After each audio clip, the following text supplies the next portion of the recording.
कालम वृंदारण्यपुरं श्री गोविंदम प्रपद्ये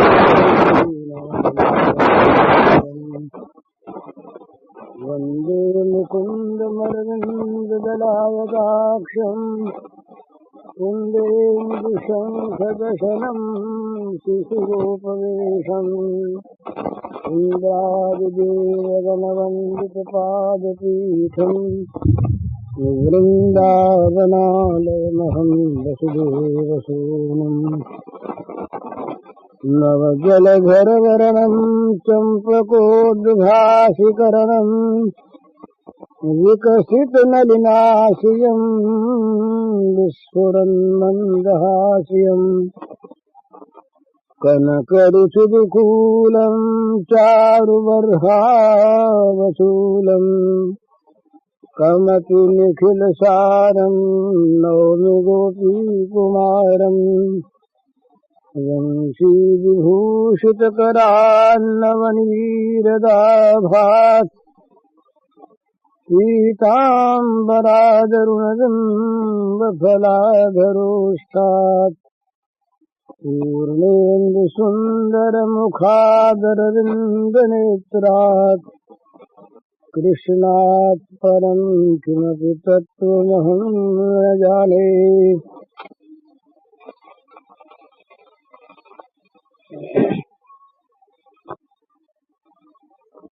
अपने ये बात बार बार होती है कि मानव जीवन का उद्देश्य भोग नहीं है। ये परम सिद्धांत मान लेना चाहिए कि मानव जीवन का उद्देश्य भोग नहीं है। ये बात ठीक समझ में आ जाने पर भोगों के लिए मानव जीवन का व्यय नहीं किया जाएगा, मानव जीवन व्यर्थ में खोया नहीं जाएगा और कम से कम भोगों के लिए जो हम लोग अवैध कर्म करते हैं, बुरे कर्म करते हैं, निषिद्ध कर्म करते हैं, उनसे तो बच ही जाएंगे। ये मनुष्य जन्म जितना सुंदर, शुभ और लाभदायक है, विपरीत उपयोग करने पर ये उतना ही हानिप्रद है। किसी भी दूसरी योनि में जो भोग योनि है, नए कर्मों का बोझा नहीं उठाना पड़ता, नए कर्मों के बंधन नहीं होते। कुछ न कुछ उन योनियों में कर्मों के बंधन क्षीण होते हैं, कम होते हैं, ऋण उतरता है। पर मनुष्य जीवन ये कर्म योनि है, इसमें नवीन कर्म होते हैं, फलों के बीज डाले जाते हैं कर्म के रूप में। इदम शरीरम कौन्तेय क्षेत्रमित् विधीयते। भगवान ने कहा अर्जुन से कि अर्जुन, इस शरीर को तुम खेत समझो। जिस प्रकार के बीज खेत में बोओगे उसी प्रकार का फल अनंत गुना होकर प्राप्त हो जाएगा। ये नियम है। तो मनुष्य जीवन यदि कहीं विपरीत मार्ग पर चला गया, यदि मनुष्य उल्टा हो गया, कहीं पशु पक्षी उल्टे हो नहीं सकते, वो अपनी गति पर चलते हैं। पशुओं की, पक्षियों की एक स्वाभाविक बंधी गति है, वे प्राय उसी पर रहते हैं। नियमों के पालन में पशु पक्षी हमारी अपेक्षा अधिक सावधान है और अधिक सुदृढ़ है। हम जैसे बहुत उन्नति कर सकते हैं, वैसे ही बहुत अवनति भी कर सकते हैं। कर्माधिकार प्राप्त है ना।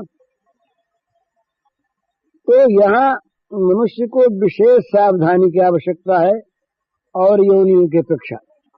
और योनि में सीधा साधा अपना भोग करते चले जाओ कर्म का। यहाँ तो नया दायित्व है, नए कर्म करने हैं। उन कर्मों का अपने ऊपर बोझा लेना है, उन कर्मों के बोझ को लेकर उनका फल भोगने के लिए नई नई योनियों में जाना है। तो ये बड़ा नया कारखाना है। तो यहाँ पर जीव के लिए विशेष सावधानी की आवश्यकता है।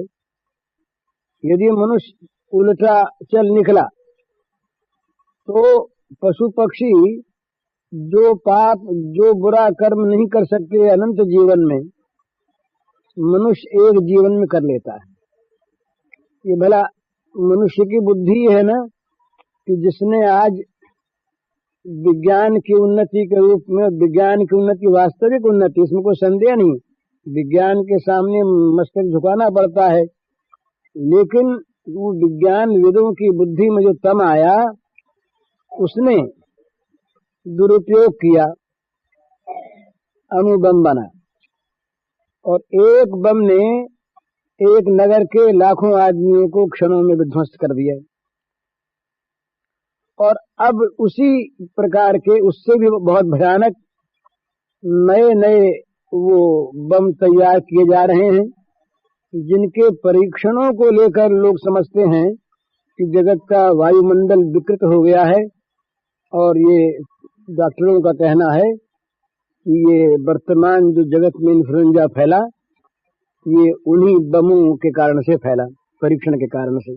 पता नहीं कहाँ तक ठीक है, लेकिन कोई भी पशु पक्षी, बड़े से बड़ा जानवर, किसी ने भी इन बम की बात सोची हो तो बताइए, कोई कर सकता हो तो बताइए। अजगर, सांप, सिंह जो बड़े से बड़े हिंसक जंतु हैं, वे अपने सामने आए हुए कुछ जीवों को मार देंगे, लेकिन योजना मारने की नहीं बना सकेंगे। और इतनी भयानक योजना, वो कहते हैं कि हमारा एक बम ऐसा ऐसा बनेगा जो बहुत दूर अपने आप जाएगा। और जा करके एक अभी अभी आया है उसमें कि रशिया ने कहा है कि किसी और एक जर्मन ने कहा है कि रशिया के पास इस प्रकार की एक चीज आ गई है कि वो 80 मिनट में न्यूयॉर्क जाकर के न्यूयॉर्क को ध्वस्त कर सकती है। 80 मिनट में अपने आप बिना किसी चालक के वो चीज, वो रॉकेट, वो अमेरिका पहुंचकर न्यूयॉर्क पर बम गिरा सकता है, सारा अमेरिका ध्वस्त हो सकता है। तो ये अमेरिका ये ख्याल न करे कि हम दूर हैं इसलिए बच जाएंगे। अब ये जो मानव की बुद्धि में विनाश की प्रेरणा हुई, ये प्रेरणा किसी पशु पक्षी के जीवन में नहीं हो सकती। तो मनुष्य यदि सीधे मार्ग पर जाए तो देवत्व को, ईश्वरत्व को, ब्रह्मत्व को प्राप्त कर सकता है, ऋषित्व को प्राप्त कर सकता है, भगवान के परम दुर्लभ प्रेम को प्राप्त कर सकता है। और यही अगर उल्टे रास्ते पर जाए तो वो बड़ा क्रूर पिशाच राक्षस दैत्य हो सकता है, जो सारे जगत के ध्वंस में कारण बन सकता है। बड़े बड़े पाप ये अपने जीवन में कमा सकता है और करोड़ों करोड़ों जन्मों तक उनका भोग करने को बाध्य होता है। तो मानव जीवन में एक विशेषता है और उस विशेषता का सदुपयोग करना चाहिए, सदुपयोग करना चाहिए। वो विशेषता है, इसके पास एक विवेक है, सोचने की शक्ति है, क्या नित्य है, क्या अनित्य है, क्या सत्य है, क्या असत्य है, क्या ग्राह्य है, क्या त्याज्य है, क्या करना है, क्या न करना है। इस प्रकार मनुष्य के अंदर एक विवेक भगवान ने दिया है। इस विवेक को लेकर ही मनुष्य की मनुष्यता है। जिसने विवेक को खो दिया वो पशु से बदतर है। पशु तो अपने जीवन में एक सीमित क्रिया कर सकता है, पर ये मनुष्य जब राक्षस बन जाता है तो ये बड़ा भयानक होता है, अपने लिए भी और जगत के लिए भी बड़ा भयानक। इतना भयानक भी हो नहीं सकता। मनुष्यों में जब द्वेष होता है ना, तो वो द्वेष केवल आमने सामने की लड़ाई में ही समाप्त नहीं होता, वो तो भीतर ही भीतर फैल जाता है सारे विश्व में, और उसकी परंपरा चलती है अनेकों अनंतों योनियों तक। मरने के बाद भी यहाँ के जो बैर के संस्कार लेकर मनुष्य जाता है जीव, वो अन्यान्य योनियों में जाकर के भी तो पूर्व संस्कार बस उसी प्रकार की क्रिया करता है। तो मनुष्य को के लिए सावधानी बताई ऋषियों ने कि भाई तुम्हारा काम है एक ही मानव जीवन में अपने स्वरूप को जानना, भगवान को जानना, भगवान को प्राप्त करना, और इसीलिए वो गर्भधारण, इसीलिए बालक का प्रसव, इसीलिए उसका गुरुकुल में प्रवेश। यदि छंतो ब्रह्मचर्यम चरंती, ब्रह्मचर्य का आचरण बालक क्यों करता है गुरुकुल में जाकर? अर्थ की प्राप्ति के लिए नहीं। अर्थ की प्राप्ति तो जीवन में गौण चीज है, जो संसार में काम चलाने के लिए आवश्यक होती है, वो जीवन का चरम उद्देश्य नहीं है। अर्थ है जीवन संचालन के लिए, अर्थ है लोकोपकार के लिए। पर वही अर्थ यदि अन्यायपूर्वक और केवल अर्थ में ही दृष्टि रखकर अगर उपार्जन होता है, तो वो अर्थ तो मन को, बुद्धि को बिगाड़ने वाला होता है। मन बुद्धि में तमोगुण भर देता है। श्रीमद् भागवत में एकादश में आया कि एक अर्थ से 15 अनर्थ पैदा होते हैं। एक अर्थ 15 अनर्थों की पैदाइश का कारण है, और फिर वो अनर्थ मानव जीवन को नष्ट कर देता है। वो अर्थाख्य अनर्थ है। ये श्रीमद् भागवतकार कहते हैं कि वो अर्थाख्य अनर्थ है। नाम तो उसका अर्थ है, और है वो अनर्थ, जीवन को बर्बाद कर देता है। तो ये जितने भी विषय हैं, जितने भी विषय सेवन के कार्य हैं, जितने भी अर्थोपार्जन के कार्य हैं, ये तो केवल जीवन संचालन भर के लिए हैं। ये कमाने के लिए नहीं, उपार्जन के लिए नहीं, ये जीवन का उद्देश्य नहीं, ये जीवन की का चरम लक्ष्य नहीं। लक्ष्य भगवान है, लक्ष्य भगवान है।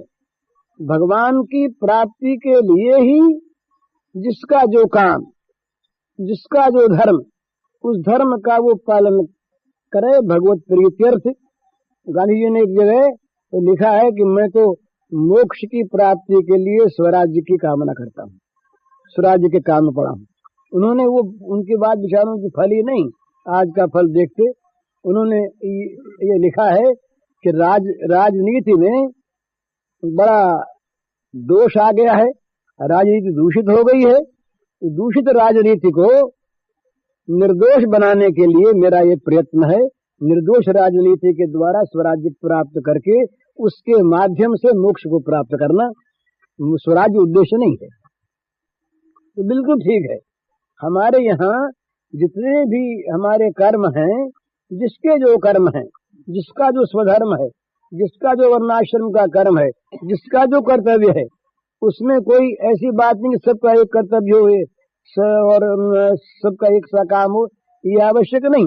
जिसका जो हो, कुछ भी हो, तो उसका लक्ष्य एक ही है, भगवान को प्रसन्न करना, भगवान की प्राप्ति करना, भगवत प्रीत्यर्थ, भगवत प्राप्त्यर्थ, उस काम को करना। ये जीवन में असली चीज है। तो ये अगर लक्ष्य रहे, जीवन का लक्ष्य भोग न होकर भगवान रहे, तब तो जीवन की सारी क्रियाएं सुंदर होंगी, सबके लिए सुखदायिनी होंगी, सबके हित की होंगी, और सबको सुख पहुंचाने वाली होंगी।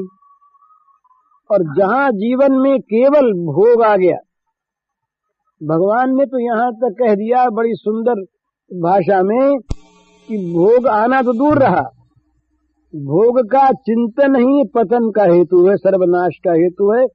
भगवान ने ये बार बार आप लोग सुनते हैं, इसको पढ़ते हैं गीता में, भगवान ने सर्वनाश का एक क्रम बताया, क्रमबद्ध एक सर्वनाश का रास्ता बताया है। पतन क्यों होता है, अच्छा आदमी भी गिरता क्यों है, और बुरा आदमी उठ क्यों जाता है, ये दोनों बातें गीता में। एक जगह प्रणश्यति, एक जगह न प्रणश्यति। एक जगह वो गिर जाता है, सर्वनाश को प्राप्त होता है, और एक जगह प्रतिज्ञा कर कहते कि वो नहीं गिर सकता। तो गिर जाता कौन है? अच्छा आदमी भी है, अच्छे कुल में पैदा हुआ है, अच्छी जाति में है, अच्छे माता पिता हैं, घर में सदाचार भी है, लेकिन वो विषयी पुरुषों के संग में आकर विषय चिंतन में प्रवृत्त हो गया। पाप की बात नहीं कही है यहाँ पर, पाप तो फिर पैदा होंगे। अच्छा पुरुष है, परंतु विषयी पुरुषों के संग से वो विषय चिंतन में प्रवृत्त हो गया, तो क्या होगा उसका परिणाम? ध्यायतो विषयान् पुंसः संगस्तेषु उपजायते, संगात संजायते कामः, कामात् क्रोधो विजायते, क्रोधात् भवति सम्मोह, और सम्मोहात् स्मृति विभ्रम, स्मृति भ्रंशात् बुद्धिनाशो, बुद्धिनाशात् प्रणश्यति।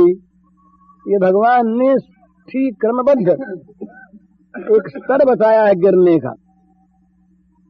पहले करता है मनुष्य विषयों का चिंतन, विषयी पुरुषों का, विषयों का संग करने से ये मनुष्य का मन ही तो सब कुछ है। वही मनुष्य बुरे संग से अपने जीवन को बुरा बना लेता है, और वही मनुष्य अच्छे संग से अच्छा बन जाता है। तो सठ सुधरई सत्संगति पाई, पारस परस कुधातु सुहाई। तुलसीदास जी महाराज कहते हैं कि दुष्ट पुरुष सत्संग को पाकर के सुधर जाता है। बोले कोई प्रमाण भी इसके लिए है? तो कहते हैं कि लोहा ये कुधातु माना जाता है। लोहे के थाली में आजकल तो खाते हैं सब लोग, लोहे के थाली में कोई खाता नहीं। जेल में होती थी लोहे की थालियां। तो पारस परस कुधातु सुहाई, लोहा कुधातु है, धातुओं में निम्न श्रेणी का है, पर लोहा भी यदि पारस से स्पर्श हो जाए, स्पर्श मणि से अगर लोहे का स्पर्श हो जाए तो लोहा सुंदर धातु बन जाता है। तो इसी प्रकार से शठ भी, बुरा आदमी भी अच्छे संग से अच्छा बन जाता है। ये बिल्कुल संग के अनुसार जीवन बनता है। प्राचीन संस्कार सहायक बाधक होते हैं, पर वर्तमान में प्रधान वस्तु है उसका वर्तमान का वातावरण, वर्तमान का वायुमंडल, वर्तमान का सत्संग कुसंग। इसलिए तुलसीदास महाराज ने तो यहाँ तक कहा है, बरु भल बास नरक करता ता, दुष्ट संग जनि देहि विधाता। बरु भल बास नरक करता ता, दुष्ट संग जनि देहि विधाता। नरक में रहकर नरक की पीड़ा सहना अच्छा है, परंतु कभी विधाता बुरा संग न दे दे।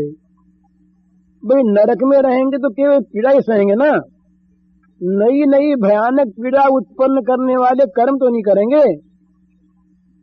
पर बुरे संग में यदि हम आ गए, दुष्ट संग हमको प्राप्त हो गया, तो दुष्ट संग तो जीवन को दुष्ट बना देगा, और दुष्ट जीवन न मालूम किस किस प्रकार की कुवृत्तियों में पड़कर और कितना भयानक अपने लिए वो आगामी जीवनों के लिए संग्रह कर लेगा। बुरा बुरा दुखों का हेतु कौन जानता है। इसलिए जिस प्रकार का संग होता है वैसा मनुष्य बनता है। तो एक आदमी अच्छा है, उसने केवल विषयी पुरुषों का संग किया, तो उसका फल क्या होगा? विषयी पुरुषों का और विषयों का संग करने से चित्त में निरंतर विषयों की बात याद आवेगी, उन्हीं का चिंतन होगा। जो लोग हम लोग सारे ऐसे ही हैं, विषय चिंतन परायण है ना, उनको भगवत संबंधी बात अच्छी नहीं लगती।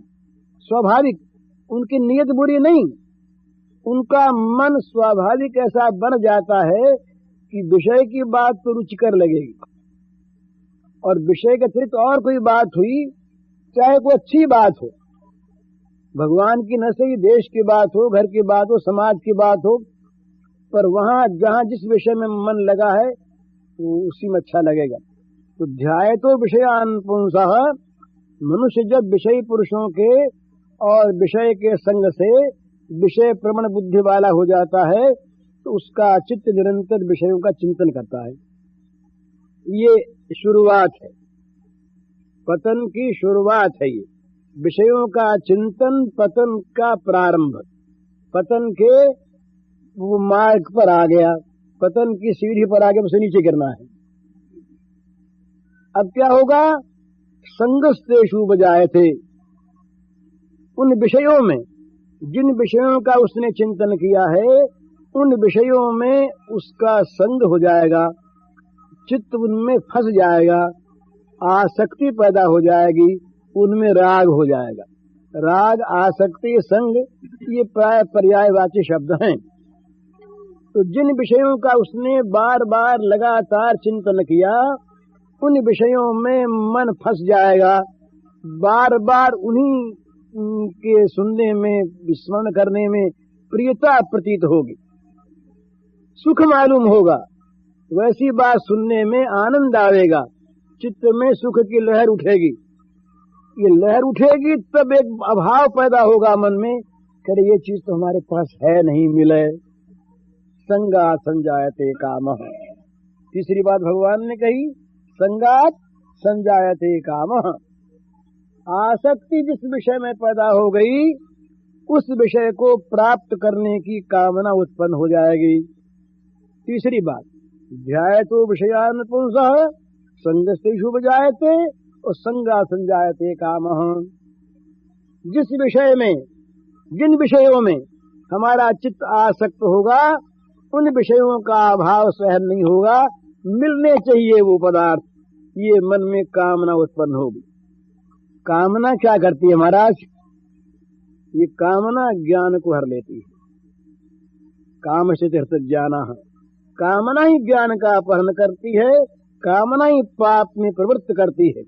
मनुष्य के अंदर तीव्र कामना किसी विषय की जाग उठे, फिर धर्माधर्म देखना उसके लिए बड़ा कठिन होता है।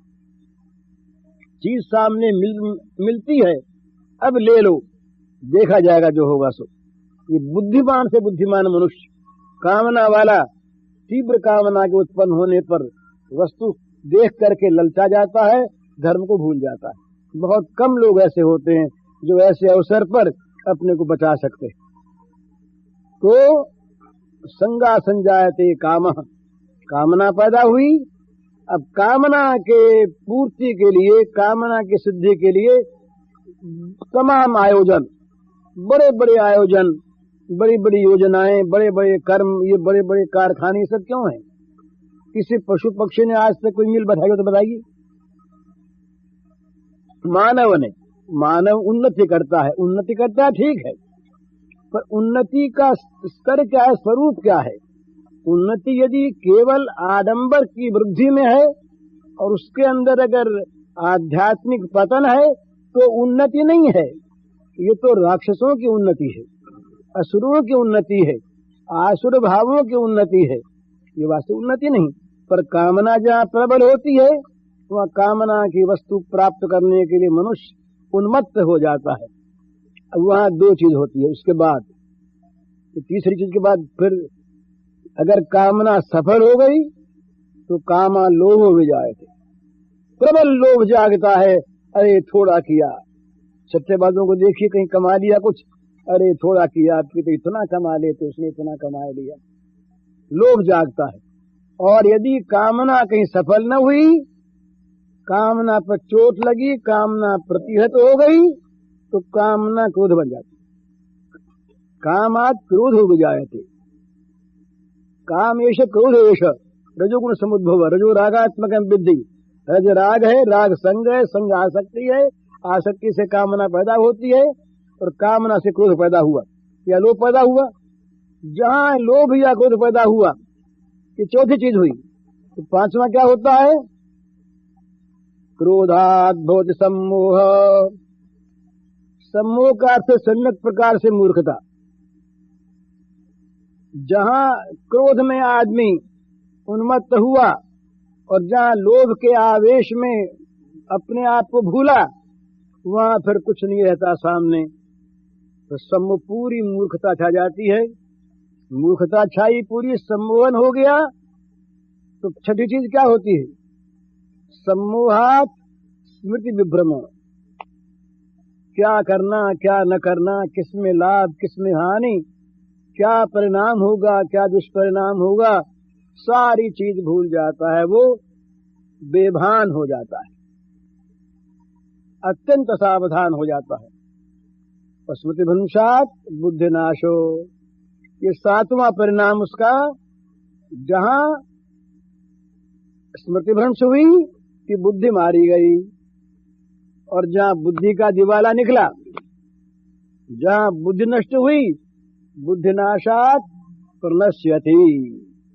बोले भाई क्या करें, उस समय बुद्धि मारी गई थी, अब तो सोचते हैं बड़ा बुरा किया बड़ा बुरा किया, पर गुस्से का इतना आवेश था हमारे मन में, इतना लोभ छाया था, हम इतने काम में उन्मत्त हो गए थे, ये सब कहता आदमी पीछे, उस समय हमारा सुध बुध रही नहीं। अब तुम सोचते हैं कि बड़ा बुरा कर दिया बड़ा बुरा कर दिया, लेकिन अब क्या हो, बुद्धिनाशात प्रणश्यति, ये सर्वनाश का मूल। तो विषय के संग से ये तीगे की दशा मनुष्य की होती है। पाप तो फिर जीवन में आते ही हैं, और वही एक पुरुष इसके ठीक विपरीत पाप करता है, पापाचारी है, बुरे बुरे कर्मों में प्रवृत्त है, और किसी सौभाग्य से अच्छे संग में आ गया, अच्छे संग में आया, अच्छे संग में आकर के उसने उन पापों के भयानक परिणामों को जाना, सुना, विश्वास हुआ, अब दहल गया, कांप गया, पर इतने अभ्यस्त हो गए हैं पाप की छूटते नहीं। अब उसको पाप बुरे लगने लगे, ये सत्संग ने काम किया। पापी दो प्रकार के होते हैं, दो प्रकार के पापी गीता में बतलाए। एक तो वो जिनके लिए कहा नमाम दुष्कृतिनो मूढ़ाः प्रपद्यन्ते नराधमाः माया भटज्ञानाः आसुरम भावमाश्रिताः। ये तो भगवान ने कहा कि तुम इसको भजते नहीं, ये जो दुष्कृति हैं ये नराधम हैं, मूढ़ हैं, माया के द्वारा इनका ज्ञान हर लिया गया, इन्होंने आसुरी संपत्ति का आश्रय कर लिया, ये मुझे भजते ही नहीं।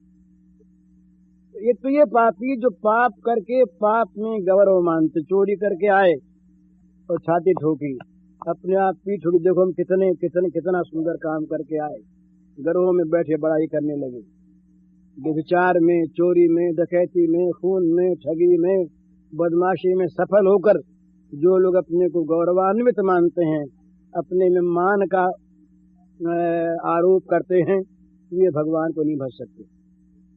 एक तो वो पापी। दूसरे पापी बताते हैं भगवान है पापी सुदुराचार अपि भजते माम अनन्य भाग अभिरेव समन्तव्य संबुष्टो। पाप करते हैं, पाप किया है, पाप में जीवन है, पर किसी प्रकार अच्छे संग में आ गए, अच्छे संग में आ गए, आंख खुली, पापों का भीषण परिणाम सामने आया, हृदय कांपा, पाप छूटते नहीं, कोई बचावे कोई बचावे, बचावे कौन। उस समय एक वो जो अव्यक्त शक्ति जिसको हमने देखा नहीं सुना, उसकी ओर मन जाता, हे भगवान, हे प्रभु, तुम्हारे सिवा कोई बचाने वाला नहीं, तुम्हारे सिवा कोई तारने वाला नहीं, तुम ही एक हो जो पापी को भी स्थान देते हो, तुम ही एक हो जो किससे घृणा नहीं करते, तुम्हारी गोद सबके लिए खुली है, मैं तुम्हारे शरण हूँ, तुम्हें पुकारता हूँ, भजते माम अनन्य भाग। दूसरे को भजन का भाग न देकर उसको भजे। बस जहां ये हुआ, जहां पापी का हृदय वो पश्चाताप से भर गया, और जहां उसने भगवान को करुणामय भगवान को विश्वास पूर्वक अनन्य भाव से पुकारा, भगवान उस समय कहते हैं साधुरेव समन्तव्यः। भगवान सिद्धांत बताते हैं, अरे भाई उसको अब पापी मत मानो, उसको साधु मान लो। भाई क्यों साधु मान ले? सम्यक व्यवसितो हि सः, तो ठीक ठिकाने पर आ गया, निश्चय उसने ठीक कर लिया जहाँ जाने पर अंधकार मिटता उस प्रकाश के सामने आ गया। पूज्य श्री भाई जी के इस प्रवचन का शीर्षक है मनुष्य जीवन में सावधानी। इसका कैसेट संख्या है 142। यह प्रवचन रतनगढ़ में दिया गया था।